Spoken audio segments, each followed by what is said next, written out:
जय श्री राम। हम महालक्ष्मी मिश्रा ब्लॉग से सब मिथिलावासी के स्वागत करे छी। संगहि मधुश्रावणी पूजा के बहुत सारा शुभकामना दै छी।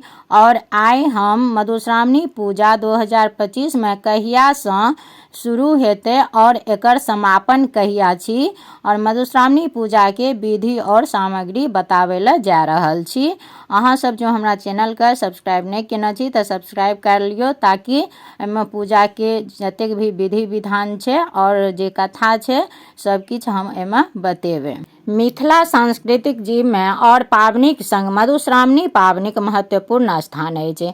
ई पावनि प्रायः मिथिलाटा में होइत अछि, तें एकर महत्व और विशेष अछि। एहि अवसर पर कन्या विवाहक प्रथम वर्ष श्रावण मास में नाग पूजा करैत अपन सुहागक दीर्घ कामना करैत छथि। ई पूजा 13 दिन धरि चलैत अछि तथा प्रत्येक दिन के अलग अलग कथा होइत छै। एहि पावनिक पौराणिक आधार अछि तथा किछु दंत कथा सेहो कथा कहल जाय छै। संस्कृति के आस्था के पर्व मधुश्रावणी सावन मास के चौठ तिथि 14 जुलाई दिन सोमवार से शुरू भ 27 जुलाई तृतीया तिथि का समाप्त होइत। 14 दिन तक चले वाला पूजा नवविवाहिता महिला द्वारा कैल जाइत अछि। मधुश्रावणी पूजा के ओरियान वर्षाभ्यंतर से जाहि कन्या विवाह भेल होइन ओ साउन बदी चौठ का संध्या काल जाही, जूही, अगर, तगर, नीम, दारिम तथा मेहदीक पात लोढ़ कऽ राखैत छथि। कन्या के अभिभाविका जाहि घर में मधुश्रावणी पूजा हेतैक ओहि घर के नीप कऽ राखै छथि, कियाकि नव विवाहिता कन्या जे मधुश्रावणी पूजै छथि ओ ओहि दिन से नहाय खाय के दिन से झाड़ू सूप सब नहीं छुबै छथिन। तहन जाहि ठाम पूजा हेतै ओहि ठाम पीठार से चौकुट के अर्पण देल जाय छै। अर्पण के पश्चिम तरफ से वर कन्या प्रवेश हेतु थोड़ेक बाट राखल रहे। चौकेर जे अर्पण घेरा ताहि मध्य दुनू उत्तर आ दक्षिण कोण पर पुरहर पातिल रखबाक जगह पर दूटा गोल अर्पण रहे छै, जाहि पर बालू पसार देल जाय छै। उत्तर दिशाक बालू पर पुरहर और दक्षिण दिशाक बालू पर पातिल राखल जाय छै। पातिल में तेल बाती दीप देल रहे छै आ पुरहर पातिलक पश्चिम में अर्पण द के कलशक स्थान बनायल रहे छै। एक गोट नव ढौरल डाबा पर माटी आ गोबर के 5टा साँप बना कऽ साटल रहे छै। पाँचों साँपक मुँह में दूबि खोसि देल रहे छै। कलशक दक्षिण दिस सूर्य तथा चंद्रमा के अर्पण रहे छै और तकर उत्तर दिस एक जोड़ लटकल साँपक नाग भाग अर्पण रहैत छै। एकर पश्चिम में फूल वाला नवग्रहक अर्पण रहे छै। कलशक पश्चिम 2 गोटे 3 फूल वाला अर्पण रहे छै। कलशक पश्चिम में दक्षिण में पिंगला के हेतु एही दोनों अर्पण के नीचा बीच में फेर 2टा 3 फूल वाला अर्पण देल जाय छै। उत्तर में चनाई के हेतु और दक्षिण में लिली के हेतु। चनाई अर्पण से उत्तर दिस मैनाक पात पर अर्पण बरसी के एक भाई के हेतु देल जाय छै। दक्षिण में अहिना लिली के एक सब एक बहिन हेतु एक से एक नागिन वाला मैना के पात सन अर्पण रहैत छै।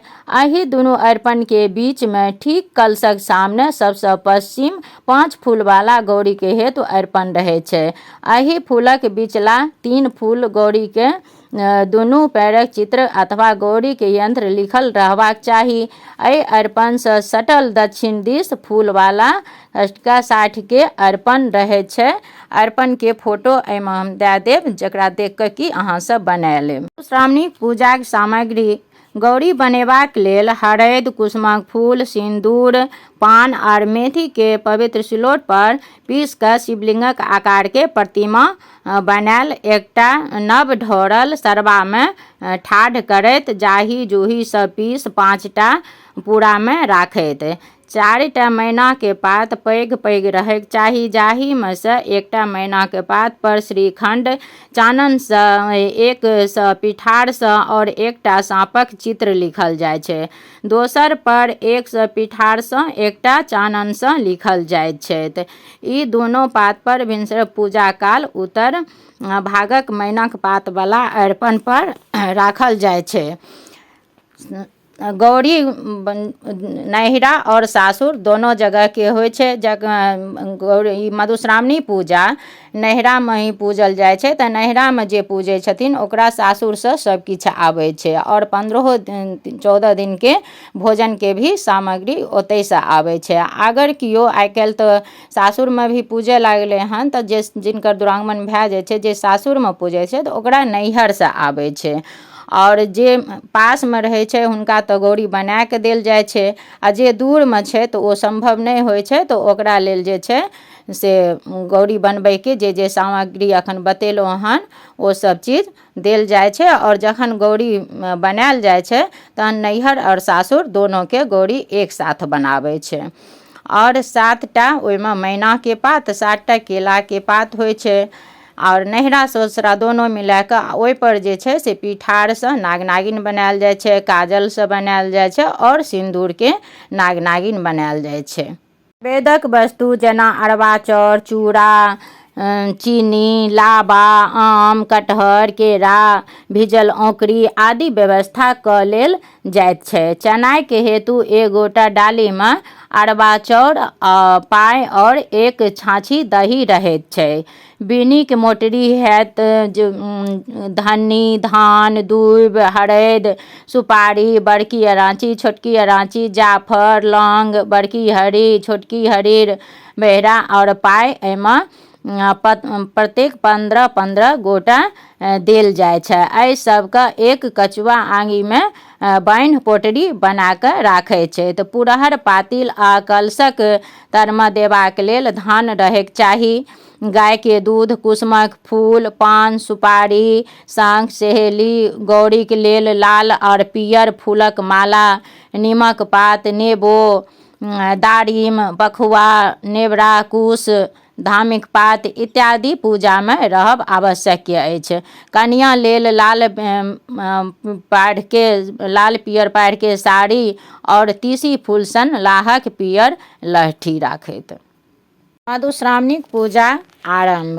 नाग पंचमी दिन पबनैतिन भिनसरे उठि नित्य कर्मसँ निवृत्त भऽ पूजाके हेतु जे सासुरसँ साड़ी लहठी आयल हो तकरा पहिर कऽ हाथ पैर पवित्र पूर्वक धो कऽ भगवतीक स्तुति गीत सुनैत भगवती गोसाउनिक ब्राह्मणके अपन कुल देवताके प्रणाम कऽ पूजाके स्थान पर आबि कऽ बैसैथ, 16 श्रृंगार कऽ कऽ।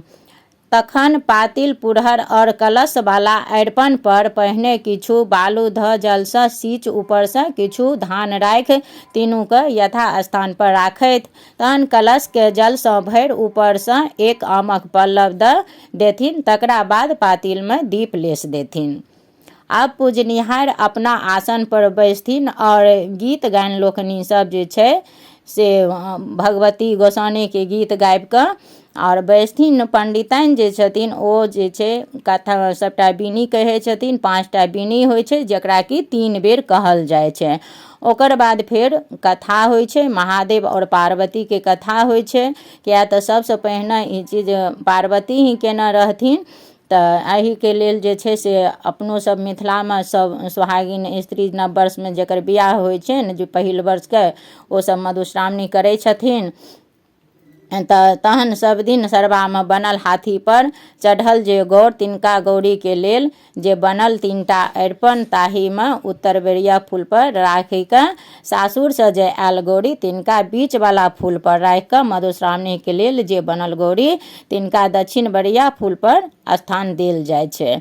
एकटा केराके पात पर नैवेद्य और दोसर पात पर फूल, चानन, बेलपात, धूप, दीप आदिक व्यवस्था कऽ लैत और तहन गौरीक पूजा निम्न मंत्र सेहो होइ छै। मंत्र तऽ सबके पता हैत, ओना एक बेर हम बता रहल छी जे गौरीक पूजाके मंत्र। हे गौरी महामाये, चंदन डारी तोड़ैत एलहुँ, सोहाग भाग बाँटैत एलहुँ, फूलक माला अहाँ लिअ, सोहाग भाग हमरा दिअ, स्वामी पुत्र सहित गौरीये नमः। एहि मंत्रके 3 बेर सिन्दूर दऽ कऽ गौरी आवाहन करैत आ 3 बेर मंत्र पढ़ैत तखन जलसँ जे छै जल फूल धूप दीप देखबाक चाही। ओकर बाद फेर कलशक पूजा, बरसीक पूजा, चनाइके पूजा, कुसुमावतीके पूजा, पिंगलाके पूजा, लिलीके पूजा, साठीके पूजा, ई सब भेलाके बाद फेर बिनी सुनल जाओ। तो बिनी जे छै से हम अहाँके 5टा बिनी अलग दोसर वीडियोमे बतायब, और अहाँ सब जे सुनब केहन लागल वीडियो से बतायब कमेंट कए कऽ, और किछु पुछबाक हैत तऽ जरूर पूछब।